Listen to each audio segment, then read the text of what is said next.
राजा होता है वहां प्रजा होती है। हम लोग प्रजा नहीं हैं, हम लोग नागरिक हैं। तुम शाम को 7:30 बजे टाई लगा करके नहीं तय करोगे कि 2 तारीख को किसकी सरकार बनेगी, वो बंगाल की जनता तय करेगी कि 2 तारीख को किसकी सरकार बनेगी। और हम इस देश के नौजवान अगर चुनाव में आपके बीच में बात करने के लिए आए हैं तो हम आवाम के हक और अधिकार की बात करेंगे। हम राजनीति के लोगों के मुद्दे पे होना चाहिए और उस मुद्दे का समाधान होना चाहिए। हम ऐसी नीतियों पे बात करेंगे। हम इसकी बात करेंगे कि अमित शाह जी जवाब दीजिए, बेबी शाह जय शाह बीसीसीआई का सेक्रेटरी बन गया और हमारा बच्चा पीएचडी का डिग्री लेकर के घूम रहा है, उसको नौकरी नहीं मिल रहा है। इसका जवाब कौन देगा?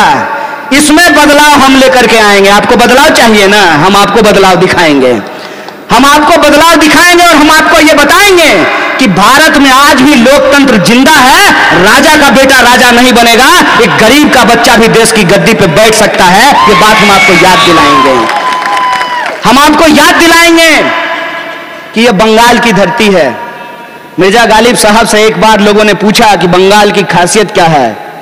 गालिब ने कहा कि ये वो इलाका है कि यहां के रहने वाले लोग एक ही समय में 100 साल पीछे भी जीते हैं और 100 साल आगे भी जीते हैं। इसीलिए मैं आप तमाम बंगाल निवासियों से अपील करने के लिए आया हूं कि पूरा देश आपको देख रहा है कि 100 साल इस देश का क्या भविष्य होगा, किस तरफ यह देश जाएगा।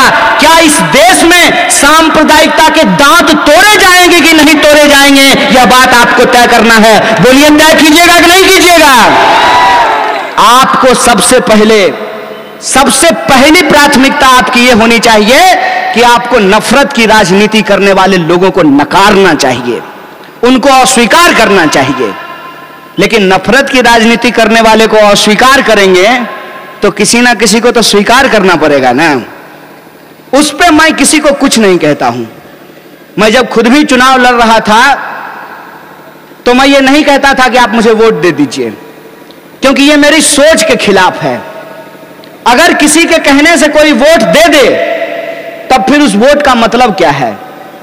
वोट देने का जो आपका अधिकार है वो आपका सबसे मौलिक अधिकार है। यही जो आपका वोट देने का अधिकार है वो इस देश को लोकतंत्र बनाता है, इस देश को राजतंत्र से निकाल करके प्रजातंत्र की तरफ ले जाता है। वोट देने का जो आपका अधिकार है उस अधिकार की ही ताकत है कि जो हमेशा आसमान में उड़ते रहते हैं वो चुनाव के वक्त में हाथ जोड़ करके धूल फांकते हुए नजर आते हैं। ये आपके वोट का ताकत है।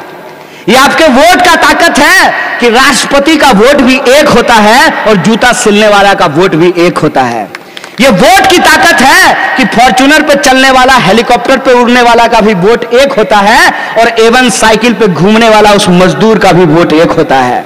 घर में भले पुरुष लोग अपना मनमानी चला लें, लेकिन पुरुष का भी वोट एक होता है और महिला का वोट भी एक होता है। भले लोग कह दें कि तुम बच्चा हो, नौजवान हो, तुमको बुद्धि नहीं है, हम ज्यादा अनुभव हैं, तो बूढ़ा का वोट भी एक होता है और नौजवान का वोट भी एक होता है। यह वोट की ताकत है। इस वोट की ताकत का आप जैसे भी इस्तेमाल करना चाहते हैं आप जरूर करें, लेकिन हम बस आपसे अपना एक अनुभव साझा करके अपनी बात को खत्म करेंगे। यह मेरे साथ 2 बार हुआ है। जब हम जेएनयू का चुनाव लड़ रहे थे तो किसी से भी वोट मांगते थे तो कहता था, सुनो ना, तुम लोगों का बात बहुत अच्छा है, भाषण भी बहुत अच्छा देते हो, लेकिन वोट तुमको देंगे ना तो एबीवीपी जीत जाएगा। एबीवीपी बीजेपी का ही है। तो हम बोले, वोट हमको दोगे तो एबीवीपी कैसे जीत जाएगा? यह बात बोली जाती है। यह बात हम लोगों के मन में बिठा दिया गया है। ठीक उस कहानी की तरह कि जब किसी हाथी के बच्चे को पकड़ा जाता है तो उसके पैर में लोहे की एक जंजीर डाल दी जाती है। हाथी का बच्चा बार बार कोशिश करता है कि उस जंजीर को तोड़ दें, लेकिन जंजीर मजबूत और उस हाथी के बच्चे का पांव कमजोर, वो जंजीर तोड़ नहीं पाता है। वक्त बदलता जाता है, हाथी का बच्चा बड़ा होता जाता है, अब पांव मजबूत और जंजीर कमजोर है, पांव बड़ा और जंजीर छोटा है, लेकिन वो हाथी उस जंजीर को तोड़ नहीं पाता है, क्योंकि उसके दिमाग में यह बात बैठ गई है कि यह लोहे की जंजीर हमसे नहीं टूटेगी। यह बात कहीं ना कहीं हमारे दिमाग में बिठा दिया गया है कि हमारा वोट बर्बाद हो जाएगा। बताइए, आपका वोट तो वैसे भी बर्बाद हो जाता है ना, कि आप वोट देते हैं जिसके खिलाफ आपका एमएलए चुन करके फिर उसी के पास चला जाता है, तो वोट बर्बाद हुआ कि नहीं हुआ? तो वोट बाद में विधायक बिक जाए, उससे अच्छा कि हम लोग देते वक्त ही सोच समझ करके दें।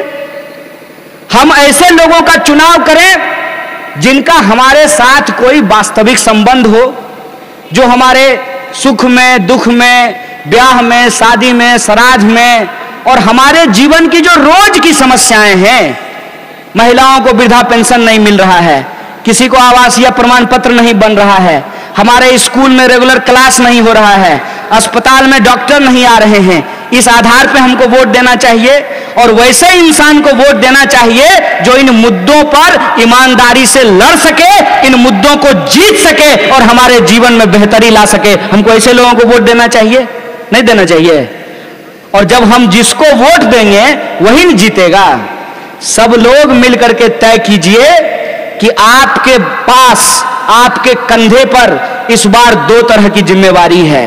पहली जिम्मेवारी यह है कि आपको सांप्रदायिक शक्तियों को हिंदू मुसलमान करके, अलग अलग नारा लगा करके, मंदिर मस्जिद करा करके जो बंगाल की जनता को आपस में बांटना चाहती है, लड़ाना चाहती है, उनके बीच में खून खराबा पैदा करना चाहती है, उस शक्ति को आपको रोकना है, उसको परास्त करना है, उसके दांत खट्टे करने हैं। एक जिम्मेवारी आपके कंधे पे ये है।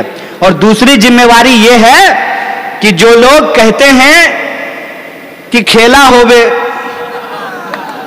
खेला तो हो ही रहा है, 70-75 साल से खेला हो रहा है, खेला ही होता रहेगा कि आम जनता का काम भी होगा। और आम जनता का काम क्या है? आम जनता का काम यह है कि हम सरकार को टैक्स देते हैं, सरकार हमको बदले में सुरक्षा दे, सड़क दे, बिजली दे, पानी दे, शिक्षा दे, स्वास्थ्य दे, इसीलिए सरकार चुनते हैं ना। लेकिन सरकार जो बन करके आती है वो सरकारें करती क्या हैं, इसका अनुभव आप तमाम लोगों के पास है। और उस बात को सही साबित करने के लिए नया नया तरह का शगुफा छोड़ा जाता है। आजकल कहा जा रहा है कि सरकारी कंपनी में काम करने वाले लोग काम नहीं करते हैं, इसीलिए सरकारी संस्थानों को बेच देना चाहिए। तो हमारा प्रधानमंत्री भी सरकारी है, कोई काम नहीं करना चाहिए भाई, उसको हरे कुमाल में बेच देना चाहिए। क्या करना चाहिए? ये बात हम लोगों को विचार करना पड़ेगा ना, कि सरकारी बैंक नहीं होना चाहिए इनके हिसाब से, सरकारी स्कूल नहीं होना चाहिए इनके हिसाब से, सरकारी अस्पताल नहीं होना चाहिए इनके हिसाब से, तो सरकारी प्रधानमंत्री लेकर के झुनझुना बजाएंगे, क्या करेंगे? और ये कैसा राष्ट्रवाद है? ये मजेदार बात ये है कि जो अपने आप को राष्ट्रवादी कहते हैं वही देश की राष्ट्रीय संपत्ति रेलवे को बेच रहे हैं। इस देश को बचाने की जिम्मेवारी है।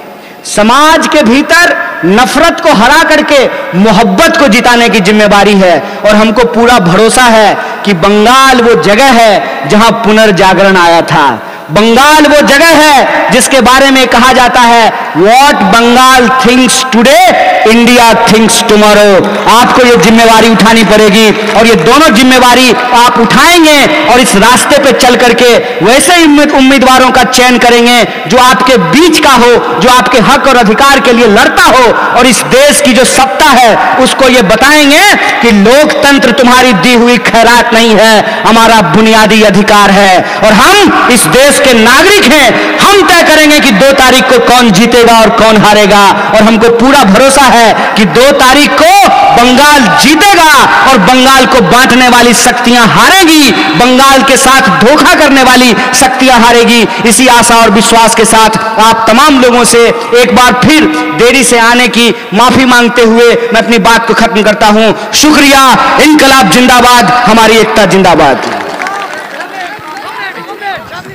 अरे नारा सुनिए ना, चुनाव में नारा नहीं लगाया।